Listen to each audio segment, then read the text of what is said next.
ستا صفات بخلاص نسی کسطح کاغذ نسی ونی قلم نسی رنگ سمندر نسی ونی قلم نسی رنگ سمندر نسی ستا صفات بخلاص نسی کسطح کاغذ نسی د ژوند لار زموږ د نن ورځې د خپرونې موضوع بیا هم د ګناهونو نښې او د هغې علاج.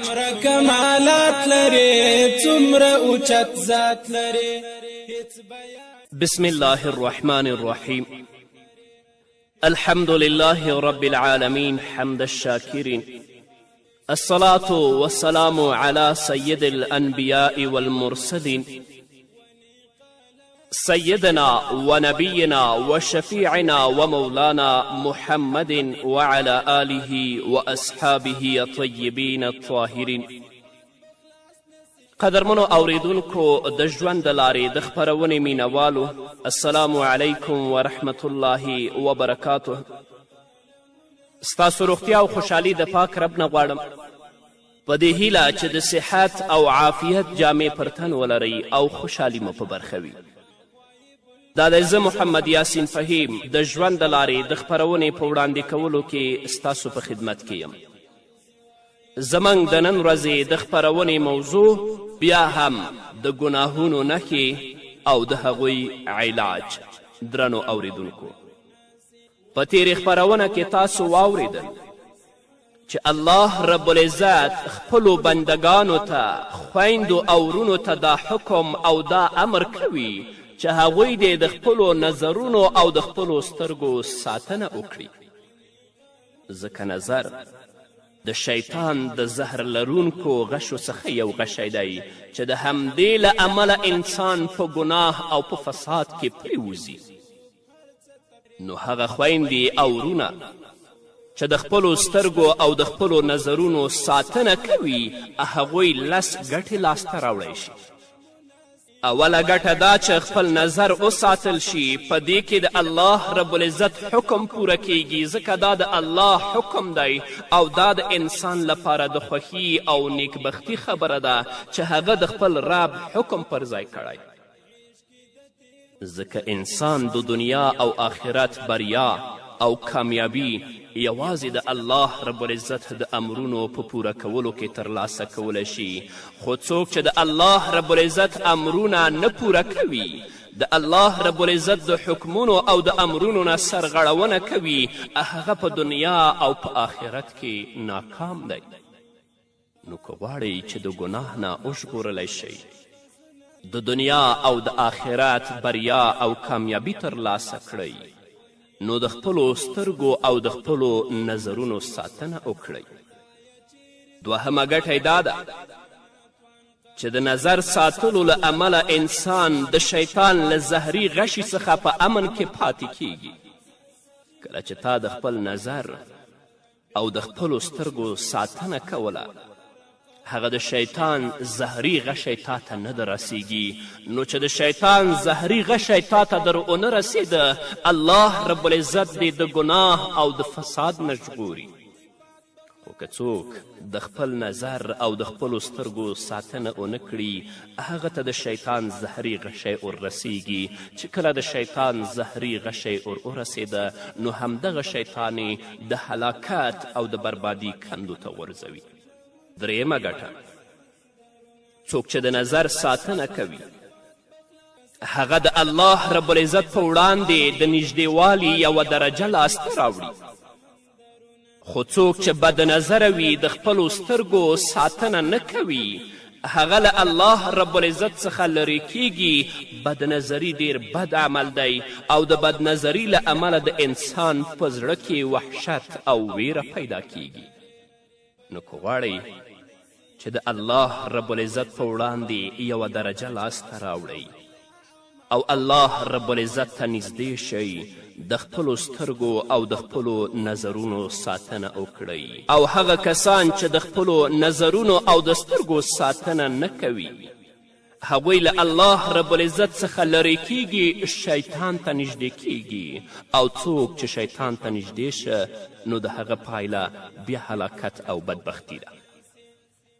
څلورمه ګټه، لکه څنګه چې د بدنظري له امله زړه ناخواله او خفه کیږي، همدغه شان د نظر ساتنې له امله زړه خوښ او مضبوطیږي. نو که غواړئ چې زړه مو خوښ او مضبوط وي، د خپلو سترګو او د خپلو نظرونو ساتنه وکړئ، حرامو ته او نامحرمو ته مه ګورئ. پنځمه ګټه، د نظر ساتنې له امله زړه منور کیږي او د بدنظري له امله په زړه کې تیاره پیدا کیږي. نو راځئ د خپلو سترګو او نظرونو په ساتنې سره د خپل زړونه منور کړئ.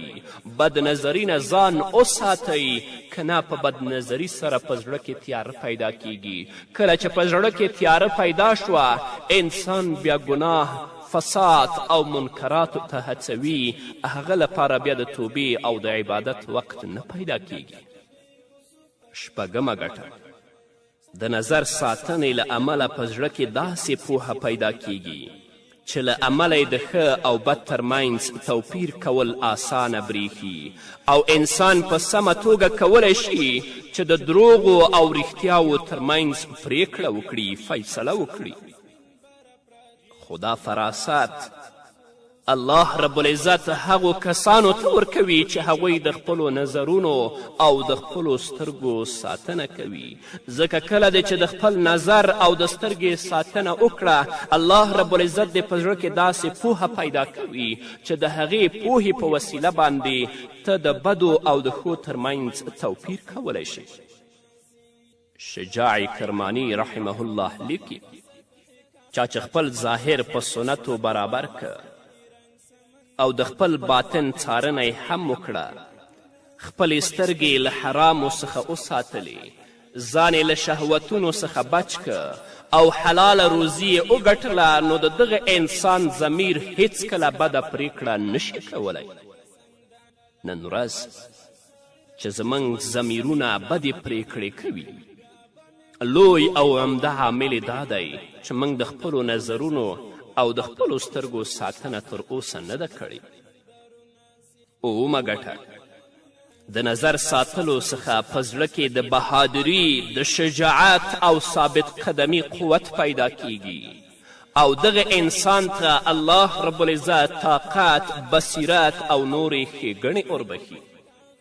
اتمه ګټه، د نظر ساتنې له امله شیطان د انسان زړه ته نشي ننوتلی، ځکه شیطان د انسان زړه ته د بدنظري له امله ننوځي او په زړه کې داسې زر ننوځي لکه هوا چې کوم خالي ځای کې ځای نیسي. نو بیا چې انسان هرې بدي او هرې ګناه ته ګوري، شیطان ورته پکې خوند پیدا کوي او دا کار ورته آسانه ښکاره کوي. بیا د انسان په بدن کې د شهوتونو اور بل شي، شیطان ورته د ګناه لرګي ور واچوي او اور ښه تازه او تیز کړي. پایله دا شي چې انسان په ګناهونو کې ښکیل شي. که د خپل نظر او د خپلو سترګو ساتنه وکړي، شیطان ستا زړه ته نشي ننوتلی. نو چې کله د شیطان زړه ته ننوځي، الله دې د ګناه او د فساد نم ساتي. اما چا چې د خپلو نظرونو او د خپلو سترګو ساتنه ونه کړه، د هغو زړونو ته شیطان ډیره زر لار پیدا کوي. نو چې کله ډیر زر لاره پیدا کړه، همدغه شیطان د هلاکت او د بدبختي کندو ته غځاروي. نهمه ګټه، د نظر ساتلو له امله انسان د غور او فکر کولو لپاره اوزګاریږي. انسان د خپل اصلاح په اړه فکر کوي او په ځان سمونه کې بوخت شي. په داسې حال کې چې د بدنظري له امله د انسان خیالونه خپریږي او ډیریږي، همدغه وجه وي چې انسان د خواهشاتو تابع ګرځي او له رب العالمین څخه غافله شي. الله رب العزت په سورة کهف کې فرمایي: ولا تطع من اغفلنا قلبه عن ذکرنا واتبع هواه وکان امره فرطا. د یو داسې چا اطاعت مه کوه چې د هغه زړه موږ له خپل یاد نه غافل کړی دی او هغه د خپل نفس پیروي غوړه کړې ده او د هغه کړنلاره په افراط او تفریط باندې ولاړه ده. 10مه ګټه د سترګو او زړه ترمنځ یوه لاره ده. که له سترګو یا له زړه څخه هر یو لمبه وکړي نو بل هم لمبه کوي. له همدې امله چې سترګې ګناه کوي نو زړه یې هم کوي او که زړه ګناه کوي نو سترګې هم کوي او کله چې سترګې خرابې شي زړه هم خرابیږي او کله چې زړه خراب شي نو سترګې هم خرابیږي. نو هر کله چې زړه خراب شي له هغې نه بیا ډیران جوړیږي. پایله دا شي چې په دې زړه کې د الله رب العزت محبت، معرفت او رجوع لپاره هیڅ ځای نه وي. نو راځئ خپل زړونه په هغو شیانو کې مصروف کړئ چې هغه شهوتونه لرې کوي. زړه باید په هغو شیانو کې مصروف کړی شي کوم چې شهوتونه له منځه وړي. انسان چې کله بدنظري کوي له زړه څخه د الله رب العزت ویره وځي په داسې حال کې چې کوم شي ته دا ګوري که هغه یې له لاسه ووځي نو هیڅ زیان به ونه کړي، خو که له زړه نه یې د الله رب العزت ویره ووتله نو پوه شه چې ډېر تاوان یې وکړه او هلاک شه. انسان د خپلې خوښې شی هغه وخت پرېږدي چې له دې ورته هم غوره او ښه شی په لاس ورشي، یا خپل محبوب له دې عمله پرېږدي چې په یاري کې تاوان وي. په دې اړه د انسان سترګې ښه پرېکړه کوي چې څه ورته ګټه ورکوي او څه ورته تاوان، او اعلا ته په ادنا باندې ترجیح ورکول بیا د عقل کار دی. د انسان عزم او حوصله انسان ته نجات ورکولی شي. که یو کار د کولو وي ورباندې کوي او که د نه کولو وي ورباندې نه کوي. که په انسان کې بصیرت او لوړه حوصله نه وي دا انسان بیخي بیکاره او بېمعنا دی. نه ورڅخه نور خلک ګټه پورته کولی شي او نه په خپله له خپل ځان څخه ګټه اخیستلی شي. الله رب العزت هغه خلک د مشرولي وړ بللی دي چې د یقین او بصیرت خاوندان وي. الله رب العزت په سورة سجده کې فرمایي وجعلنا منهم أئمة يهدون بأمرنا لما صبروا وكانوا بآياتنا يوقنون. او کله چې هغوی صبر وکړه او زموږ په آیتونو باندې باور وکړه نو په هغوی کې موږ داسې لارښودونکي پیدا کړه چې زموږ په امر یې لارښوونه کوله. همدغه هغه خلک دي چې له خپل علم څخه په خپله هم ګټه پورته کولی شي او نور خلک هم د دوی له علم څخه ګټه پورته کولی شي. دا خلک په خپله هم په نور کې دي او نور خلک هم د دوی د نور په رڼا تللی شي. خو کوم خلک چې د یقین او بصیرت او د لوړ عزم خاوندان نه وي دوی په خپله هم په تیاره کې دي، او کوم خلک چې دوی پسې روان دي هغوی هم تیارو ته ورتلونکي دي. ځینې خلک داسې هم شته چې په خپله له خپل علم څخه ګټه پورته کولی شي خو نورو ته څه ګټه نشي رسولی. که غواړئ چې د خپل علم نه په خپله هم ګټه پورته کړئ او نور خلک د ستاسو د علم نه هم ګټه پورته کړي، راځئ د خپلو نظرونو او د خپلو سترګو ساتنه وکړئ. ځکه کله چې تاسو د خپلو نظرونو او د خپلو سترګو ساتنه وکړه الله رب العزت به تاسو ته لوړ عزم او لوړه حوصله در په برخه کړي. الله به یقین درکړي، الله به بصیرت درکړي. چې کله الله یقین او بصیرت درکه تاسو کولی شئ چې په خپل علم ځان ته او نورو ته هم لارښوونه وکړئ. په همدې هیله درنو اوریدونکو نور به واورو خو د یوې دمې نه وروسته. ستا صفات بخلاص نسی که سطح کاغذ نسی ونی قلم نسی رنگ سمندر نسی ونی قلم نسی رنگ سمندر نسی. ستا صفات بخلاص نسی که سطح کاغذ نسی ونی قلم نسی رنگ سمندر نسی ونی قلم نسی رنگ سمندر نسی. څومره کمالات لري څومره اوچت ذات لري. درنو اوریدونکو بیا هم زموږ سلامونه ومنئ. زړه یو داسې شی دی په هغه کې د الله رب العزت مینه او د بل چا عشق نشي جمع کیدی، بلکې دا دواړه مینې د یو بل ضد دي. انسان ته پکار ده چې په زړه کې یوازې د الله رب العزت مینې ته ځای ورکړي او نورې مینې شاته پرېږدي. د چا په زړه کې چې د الله رب العزت مینه وي، هغه کله نورو سره هم مینه کوي، نو د الله رب العزت د رضا لپاره به کوي. دا مینه به په دې خاطر کوي چې د دې کس مینه به مې الله رب العزت ته نږدې کړي. د دې مینې وړ هغه کسان دي چې په خپله له الله رب العزت سره مینه کوي او په دې مینه کې بل څوک نه شریکوي. الله رب العزت هغه ذات دی چې ټول مخلوق یوازې پیدا کړی. د دې په پیدا کولو کې له ځان سره څوک نه دي شریک کړي. دا د الله رب العزت له خپلو بندګانو سره مینه ده چې د دوی په پیدایښت کې له ځان سره بل څوک نه دي شریک کړي. نو همدغه د اسلام حقیقت او ابراهیمي ملت دی چې موږ هم د الله رب العزت سره په مینه کې بل څوک شریک نه کړو. نو څوک چې ابراهیمي ملت څخه مخ اړوي هغه ډیر ناپوهه او جاهل دی.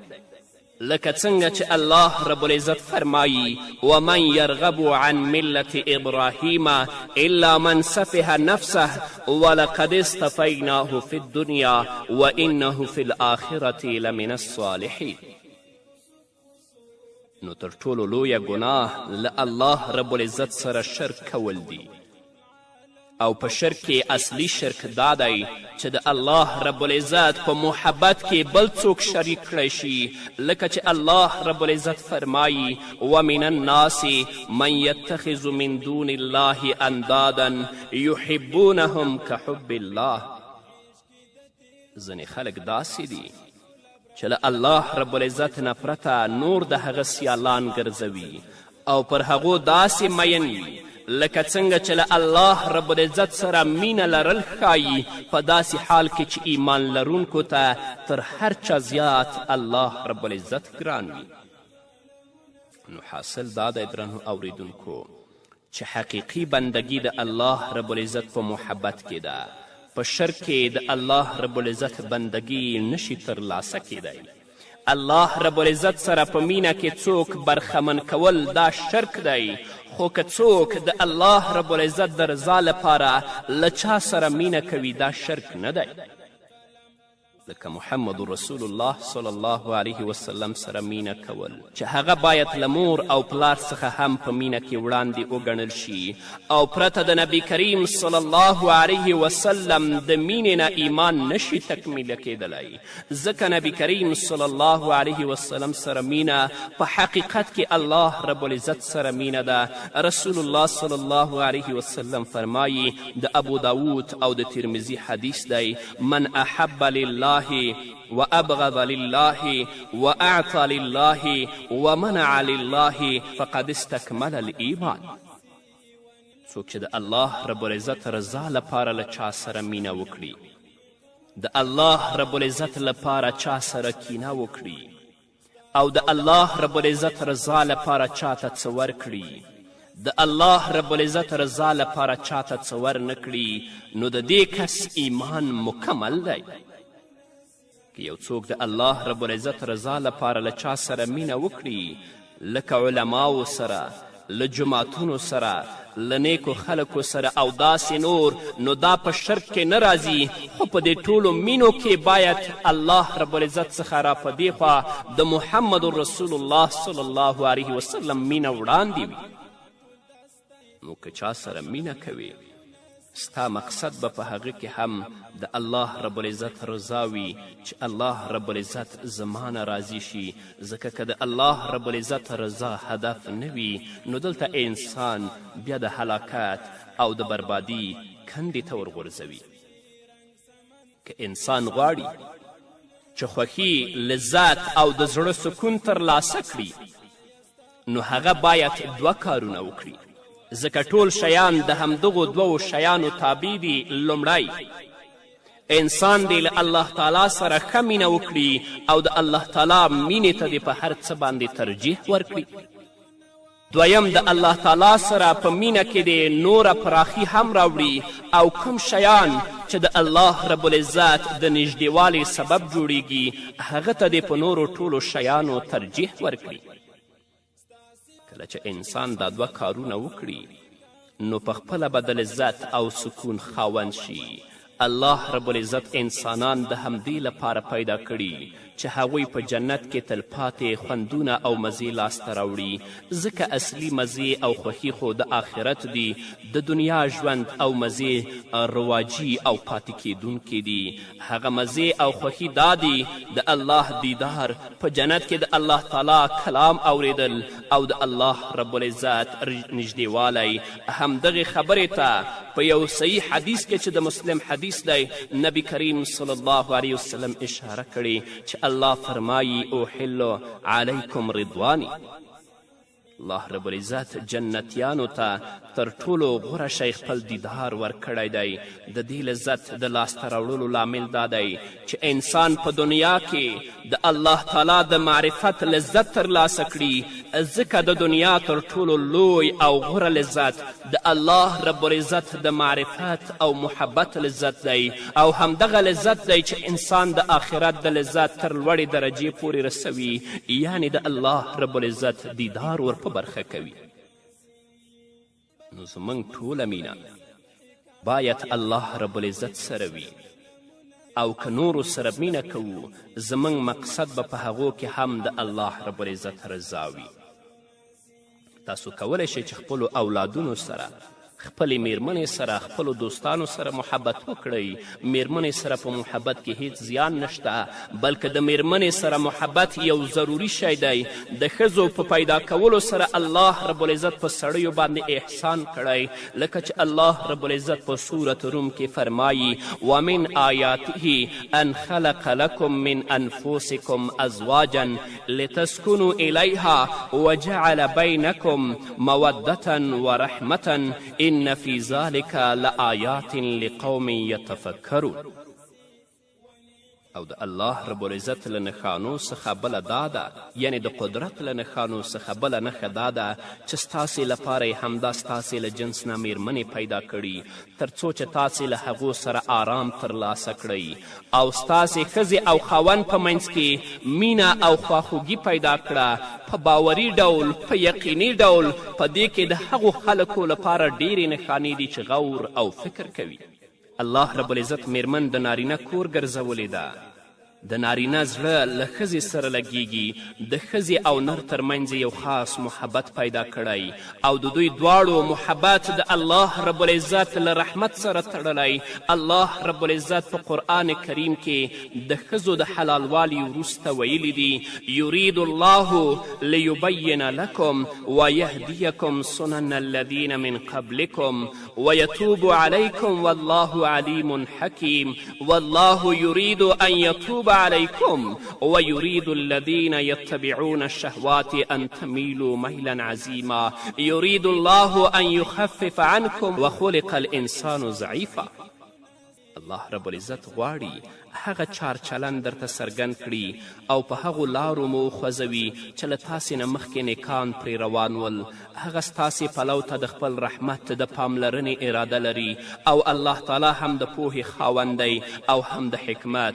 هو الله تعالی تاسې ته له رحمت سره پاملرنه کول غواړي، خو کوم خلک چې د خپلو نفسي غوښتنو پیروي کوي هغوی دا غواړي چې تاسې له سمې لارې نه ډیر لرې شئ. الله تعالی پر تاسې د بندیزونو آسانول غواړي، ځکه چې انسان بېوسه پیدا شوی دی.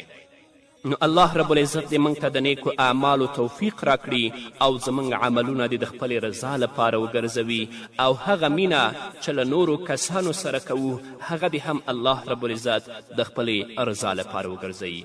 نو درنو اوریدونکو، دا وه زموږ د دې موضوع آخرنۍ خپرونه چې ستاسو درانه حضور ته وړاندې شوه. په دې هیله چې تاسو څه پکې اوریدلی وي او څه مو عملي کړي وي. الله رب العزت دې د خپلې رضا لپاره وګرځوي او ما هم په خپلو دعاګانو کې مه هیروئ. تر بلې خپرونې پورې چې سره د نوې موضوع نه ستاسو درانه حضور ته راځم، تاسو ټول په لوی او بخښونکي الله سپارم. پاتې ژوند مو نیکمرغه، ښاد، بریالي او کامیاب اوسئ.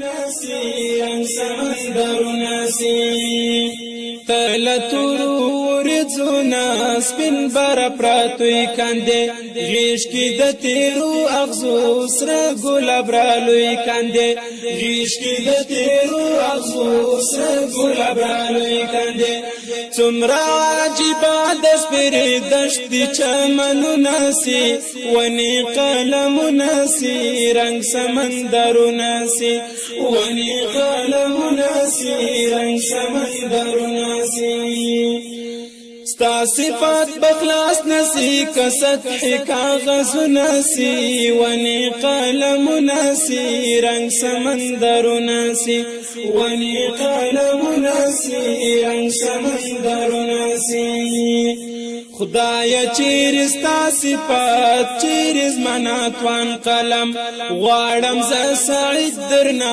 ټینګ لکه سندان قلم غواړم ز سعید درنا ټینګ لکه سندان